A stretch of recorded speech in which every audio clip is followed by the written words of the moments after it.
Bonjour tout le monde, bonjour les abonnés. J'ai mis 500 grammes de porcelaine sur cette girelle. Et à la demande d'une abonnée, je vais réaliser un entonnoir à confiture. Un entonnoir à confiture en porcelaine. Il y a deux façons de le réaliser. Soit on le fait en une seule fois en faisant un très gros pied à une espèce de bol, un bol disons à paroi verticale, soit on le fait en deux fois avec toujours le même bol mais sans le pied, et on vient sur le dessous du bol retourner le pied. C'est ce que je choisis de montrer aujourd'hui car ça fait quelque chose d'assez intéressant à regarder. Alors, porcelaine veut dire lenteur.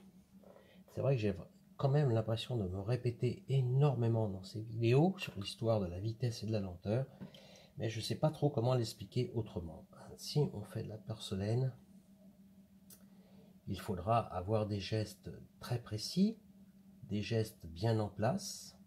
Donc je ne recommande pas de commencer à se lancer dans le tournage sur cette matière, mais d'y venir tout doucement quand on commence à être à l'aise avec soit de la faïence, soit un grès normal. On peut après commencer à pratiquer la porcelaine. Il n'y a pas des gestes spéciaux, c'est les mêmes gestes, mais avec encore plus de délicatesse et de lenteur.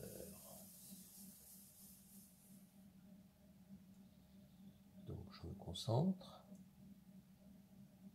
et je monte le haut de la paroi. Vous voyez, le fond, lui, va bien être arrondi, et puis le côté ici, on va le ramener parfaitement droit. On ouvrira, mais tout à la fin, un grand trou dans le fond pour que la confiture puisse se déverser. Et puis la hauteur du petit pied qui sera tourné à l'envers, lui, indique à la cuisinière la hauteur de confiture à verser dans le pot. Je refais un petit passage sur le fond et je commence à ouvrir légèrement.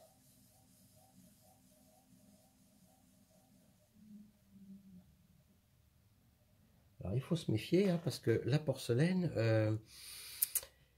elle garde mémoire de sa forme. Elle est plus lente à prendre la forme que vous lui imposez.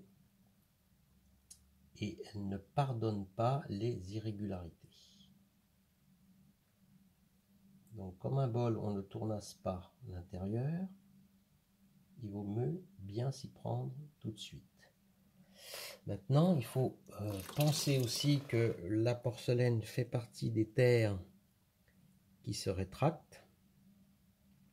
Donc il faut les faire plus grandes que ce que l'on a. On ne peut pas faire, ou je vais le dire autrement.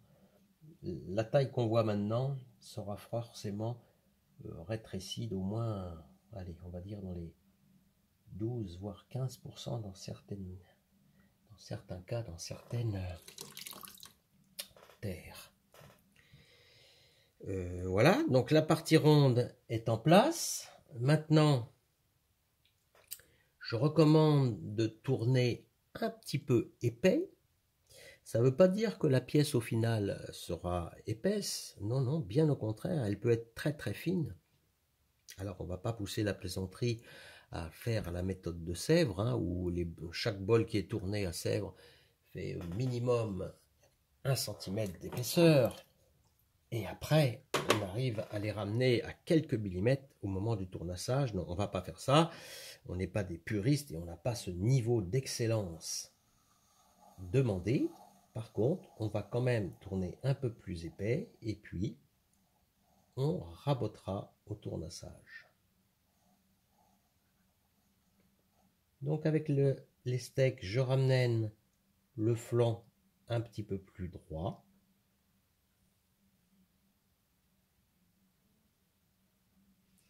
voyez, je prends beaucoup de précautions. Alors là, j'ai une terre un petit peu humide, donc ce qui fait que je tourne à vitesse très réduite. Parce que si je lançais le tour à fond, là, je peux vous expliquer que le bol que vous voyez se réduirait très vite à l'état d'une crêpe. On peut aussi mettre les steaks à l'intérieur, comme ceci, renforcer un petit peu le visuel de la partie haute.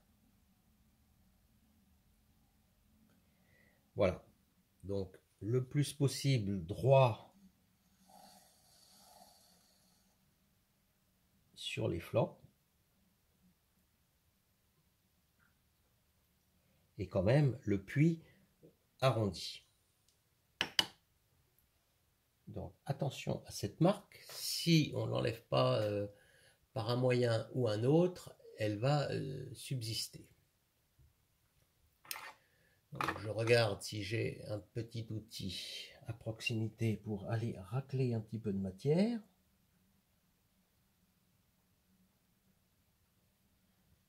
Voilà. En fait, c'est un petit peu de barbotine. Hein.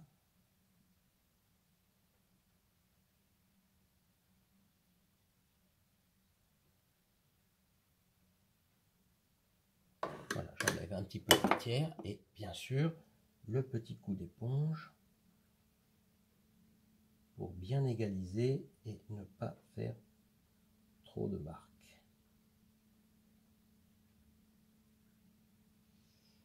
Alors dans le commerce, hein, si ça existait, ce genre de pièces en porcelaine, on n'en trouverait pas détournées, hein, parce que je crois que ça ne se fait plus du tout, mais on en trouverait des moulées, qui elles sont absolument parfaites, puisqu'on coule la porcelaine liquide dans un moule. Voilà, eh bien, on va laisser raffermir cette pièce, et quand elle sera bien raffermie, on l'enlèvera de la girelle, on rabotera la partie inférieure, et puis je vous montrerai comment on va faire la partie qui sert à recueillir et à guider la confiture dans le haut du pot.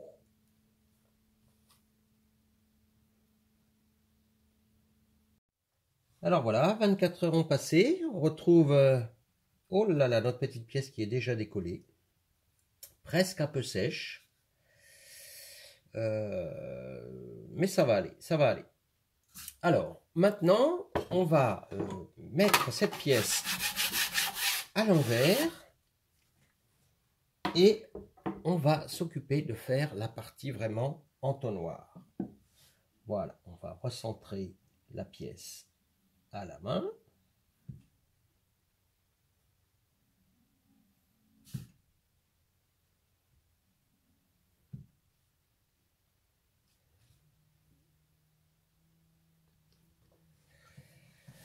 Alors, je vais expliquer quelque chose. Là, qu'est-ce qui se passe? Je voulais mettre des petites boules de terre, 3 petites boules de terre pour tenir la pièce bien au centre. Et je m'aperçois que je n'ai pas la bonne terre. Parce que je ne tourne pas toujours de la porcelaine. Et là, la terre que j'ai, elle est extrêmement molle. Donc, qu'est-ce qui va se passer? Elle va venir coller et faire des marques sur ma pièce. Il aurait fallu que je fasse sécher ces boules de porcelaine afin que la terre soit beaucoup plus dure et qu'elle n'adhère pas. Donc désolé, je ne vous montrerai pas cette façon de faire et je vais prendre l'outil que j'utilise communément, le Giffing Grip, pour centrer la pièce. Donc voilà, je pose le plateau, je serre le centrage, pardon, et maintenant il n'y a plus qu'à tournasser. Donc on va partir d'ici, on va faire l'arrondi, c'est-à-dire qu'on va faire sauter cette arête-là. Et puis après, on va tourner ici une petite pièce sur le dessus.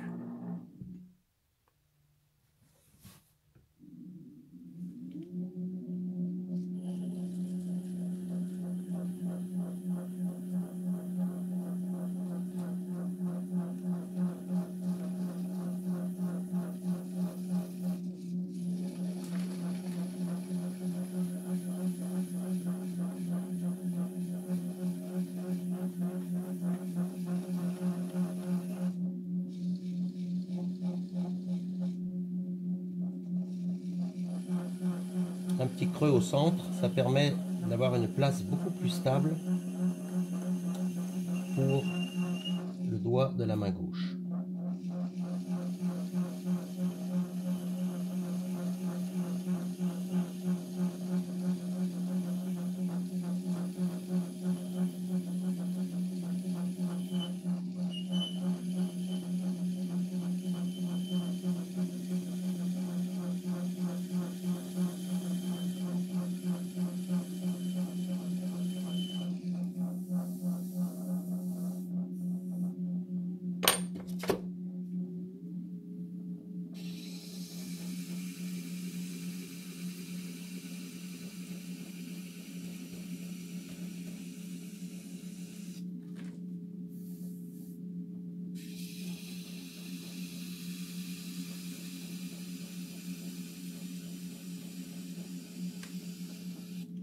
Alors la carte avec un léger plissement comme ça, dans le sens de la courbe, ça permet d'avoir des arrondis, des courbes vraiment, ce qu'on appelle nous, tendues, sans méplat.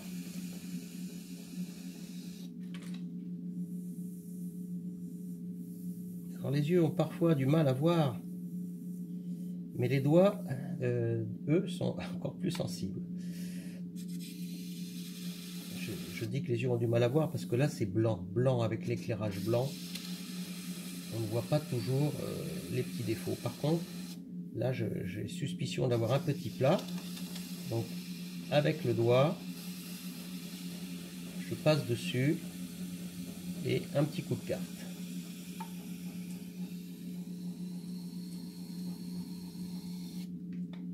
Voilà. Et bien maintenant, on va tourner ici un petit cylindre. Je vais laisser le Giffing Grip. De toute façon, on n'a pas droit à mettre beaucoup d'eau, hein, autrement ça va faire des dégâts. Je guilloche un peu, il va être par là, hein, le petit entonnoir. Donc je guilloche, ça va permettre d'adhérer un peu plus. Donc c'est pas plus mal, et puis même un peu au centre, puisque de toute façon, là on va faire un trou par la suite. Hein.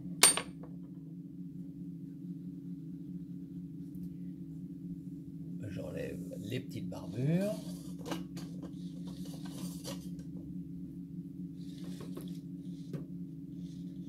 On va mettre un petit peu d'eau.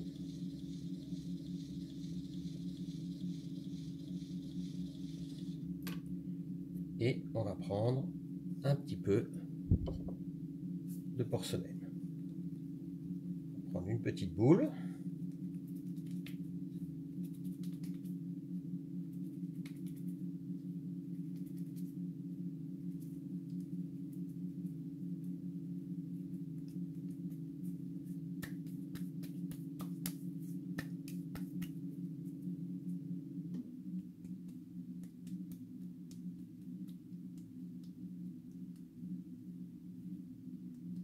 Voilà.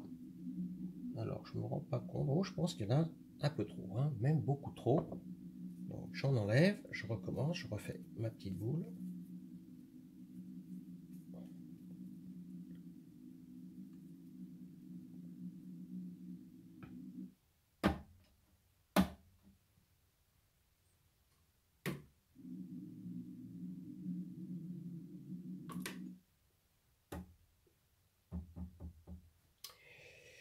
Et puis, je vais accrocher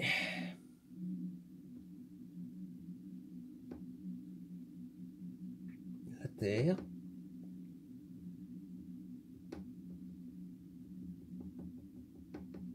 Comme ceci. Alors, c'est là où il faut tourner un petit peu des bouts des doigts, hein, je dirais. On n'a pas droit à beaucoup d'espace. Donc, il faut des tout petits gestes. Et puis, toujours avec la patience.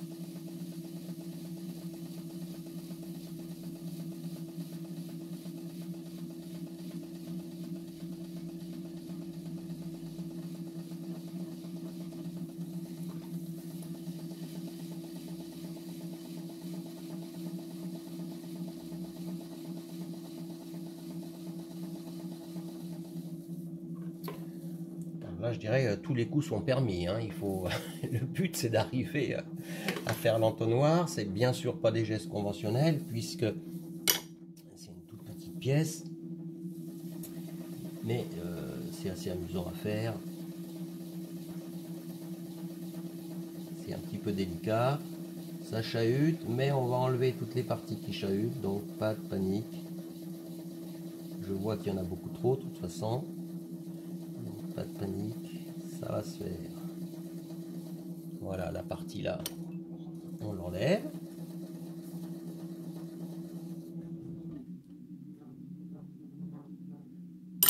Et on va affiner maintenant l'intérieur. Donc on peut procéder par enlèvement.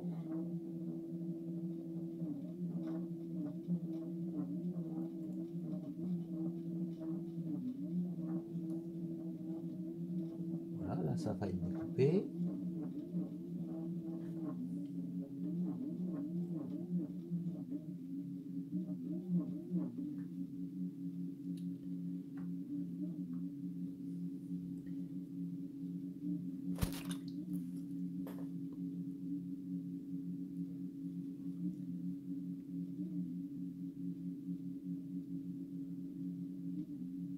Alors c'est tellement fin qu'à la place du doigt, on peut utiliser bien sûr un outil. Hein. Rien n'est interdit.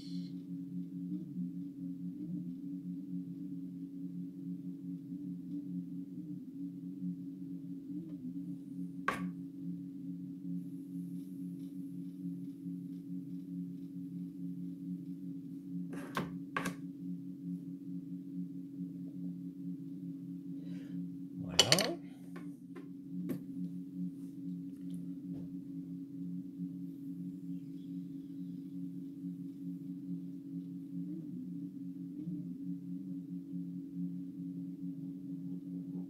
Alors après, on va réfléchir à la hauteur.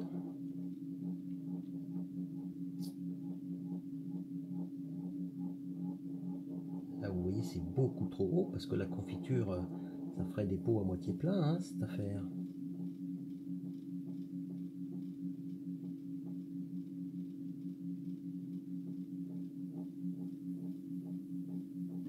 Vous voyez, la céramique, c'est pas très dur hein, quand même. Hein. Ce sont des tout petits gestes immobiles.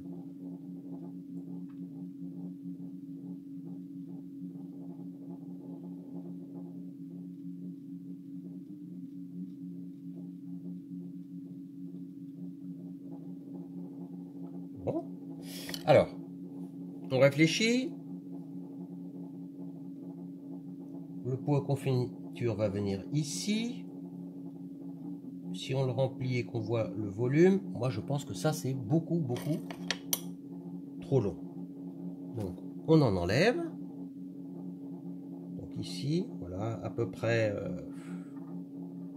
allez, à peu près par là. Hop. Alors, on s'aperçoit là que c'est beaucoup trop épais. Hein. Ça me plaît pas.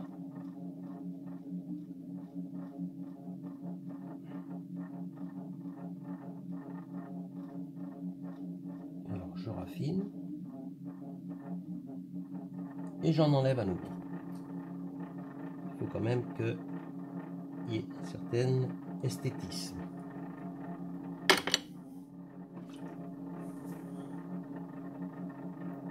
Voilà, l'épaisseur me convient.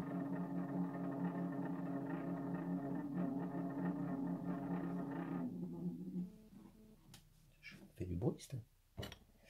Alors, je résume. Ici, on a notre courbe de jonction. On reprend comme ça me convient. Dedans, c'est un petit peu évasé ici. Il faut que ça colle. Mais comme on va découper, eh bien, on peut le faire droit. Ça pose pas de problème. Alors moi, je prendrais quand même une petite sécurité. Au lieu de couper pile poil là où je veux que ça soit, je vais le faire en deux temps. Je vais d'abord faire le trou un peu au milieu et ensuite, avec un tournessin bien aiguisé qui coupera comme un rasoir, et j'irai affiner sur le bord. Donc là, je mets ma pointe.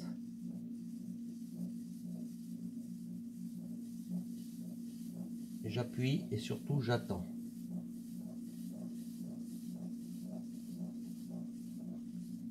Et je me laisse pas embarquer, hein. Vous voyez, c'est pas évident parce que la terre résiste, hein.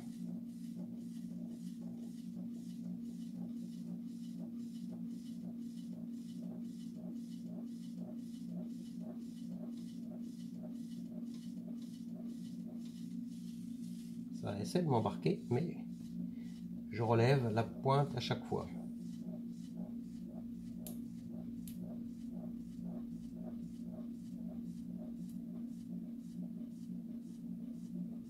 Hop là.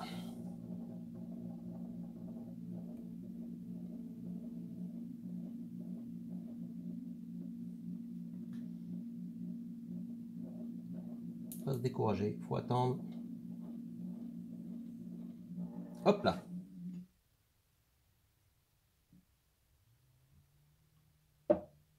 On va la laisser dedans. C'est parfait. Donc j'ai pris de la marge. Et maintenant, je vais chercher des outils adéquats pour pouvoir aller. Je regarde sur la vidéo, oui, on voit parfaitement, hein, ici, il y a beaucoup de matière qu'on va pouvoir enlever.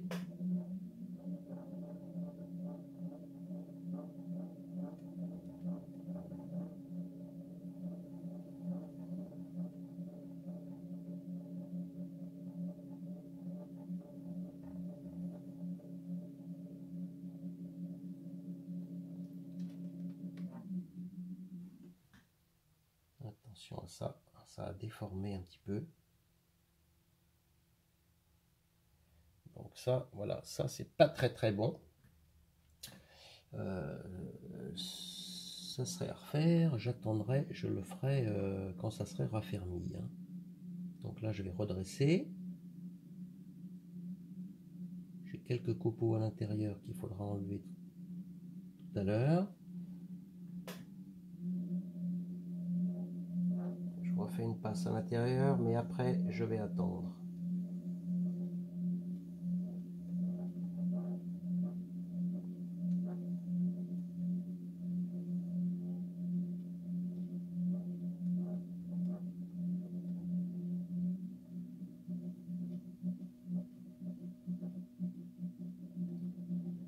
Voilà, on va pas faire plus, il faut que tout ça raffermisse un petit peu, qu'on puisse couper là-dedans et enlever tous ces petits copeaux.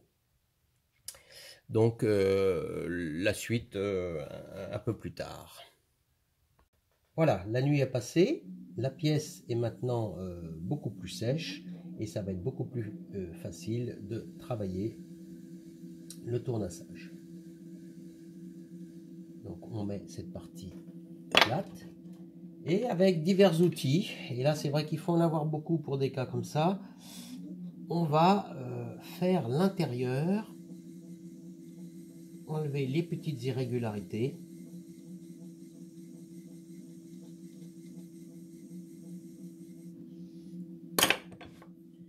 Alors il faut trouver le bon outil qui va au bon moment.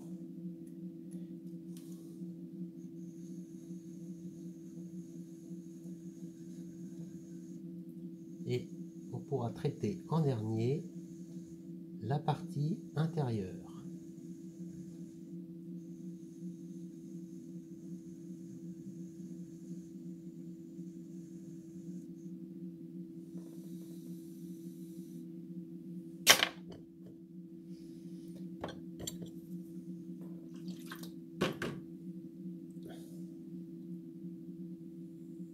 J'enlève les petites marques avec une éponge et un petit peu d'eau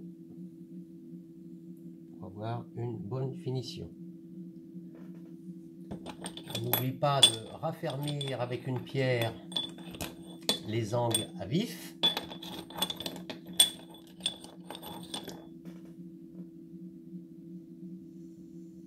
Pour éviter les cassures.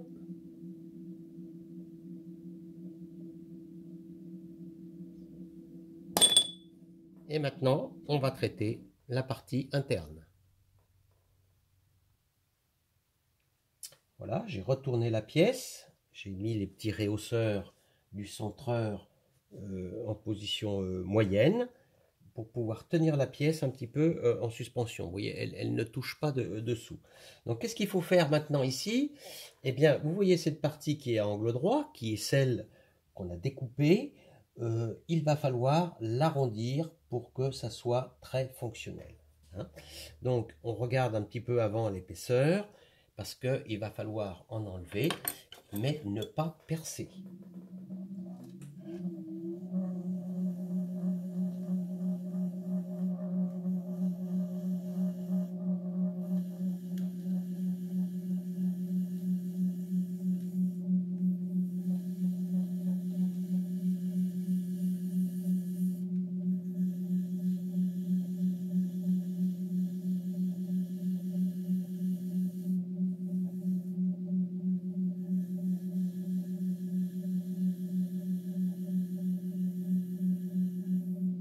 Voilà, il faut refaire un bel arrondi dans le fond afin que l'objet soit fonctionnel et que la confiture puisse s'écouler dans ce petit entonnoir.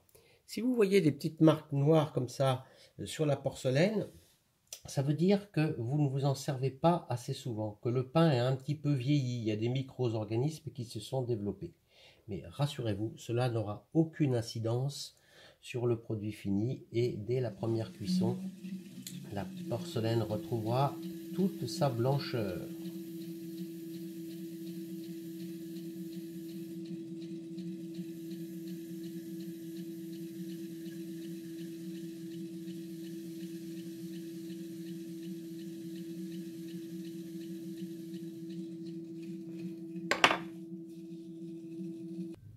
J'improvise une barbotine de porcelaine avec une petite boule de terre que je sature d'eau. En même temps, je dépose une cale à la même hauteur que le haut de la pièce. Ceci afin de servir de support. Je dépose ici la petite oreille. C'est une petite plaque relativement fine de 2 mm et demi de porcelaine sur lequel j'ai fait une empreinte. Et puis, on va la disposer et la coller en place. La plaque a été découpée sur une règle, vous voyez, ici et ici, la règle au milieu, et ici et ici, les deux arrondis sont faits simplement avec un emporte-pièce arrondi.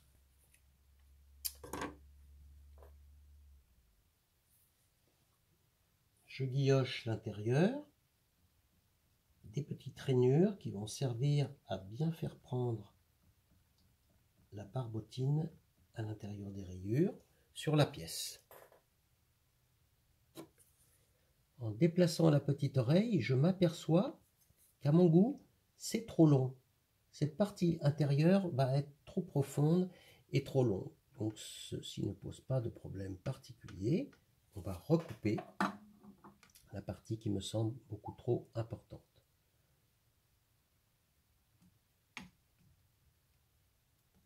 Voici.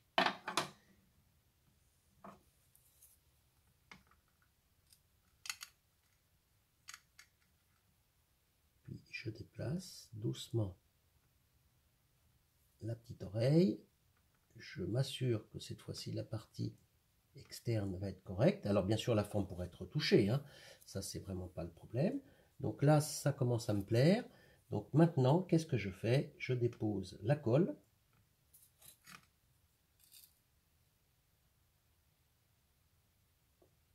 Toujours généreusement. Il faut que ça déborde.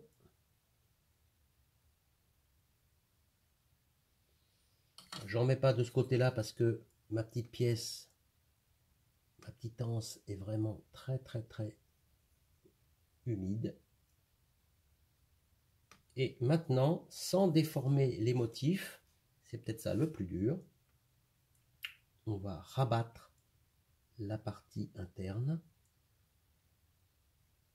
tout doucement. On peut s'aider avec un pinceau et de l'eau pour rendre un petit peu plus souple la terre.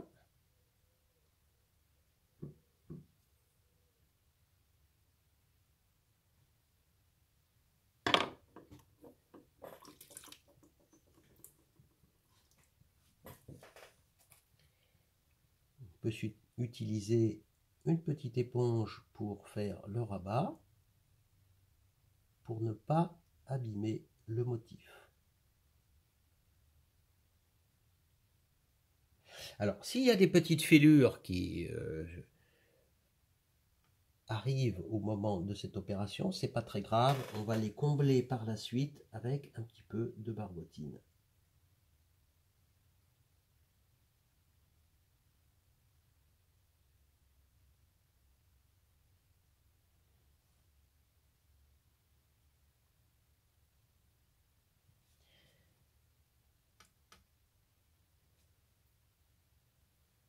Alors on aura toute l'attitude d'arranger les bords à notre façon. Là, la pièce est un petit peu brute, mais on pourra donner une petite forme, un léger petit arrondi, toutes les choses qui conviennent, n'est-ce pas, et tout ce qu'on peut avoir dans la tête. Par exemple, là je trouve que l'angle est un petit peu fort, donc je peux l'enlever. Alors ça tient pas à grand chose, hein, c'est ça le problème, c'est que dans toutes ces réalisations-là, il suffit des fois d'enlever 1 ou 2 mm et ça y est, la pièce reprend une allure différente.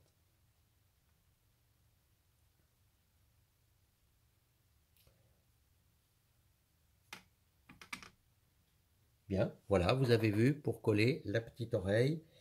Je ne sais pas si on peut voir ça mieux comme ceci. Non, ça ne tourne plus. Alors, c'est bête hein, ce que je vais vous dire, mais là j'ai coupé le moteur du tour, hein, parce qu'il suffirait d'appuyer sur la pédale pour vraiment faire une catastrophe.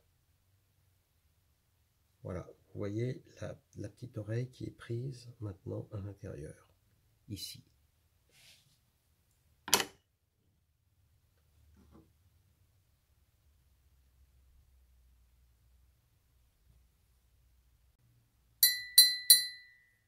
Le voilà le petit entonnoir à porcelaine, une fois passé au four, revêtu de sa couverte, bien lustré. Ma foi, je crois que c'est un objet qui va vraiment servir. On mettra le pot à confiture, le petit entonnoir dessus, on verse et on voit qu'à peu près à cette hauteur-là, la confiture sera visible dans le fond du pot et il sera temps de ne plus en verser et de passer au pot suivant. Alors merci à la personne qui m'a demandé d'effectuer cette pièce. J'ai été regarder dans les commentaires, mais il y en a trop maintenant, je n'ai pas pu retrouver son nom. Donc elle se reconnaîtra quand même. Donc merci à vous. Voilà, vous avez vu, c'est pas très compliqué de faire un petit entonnoir pour recevoir la confiture dans les pots. À bientôt pour de nouvelles aventures à l'atelier des rêves.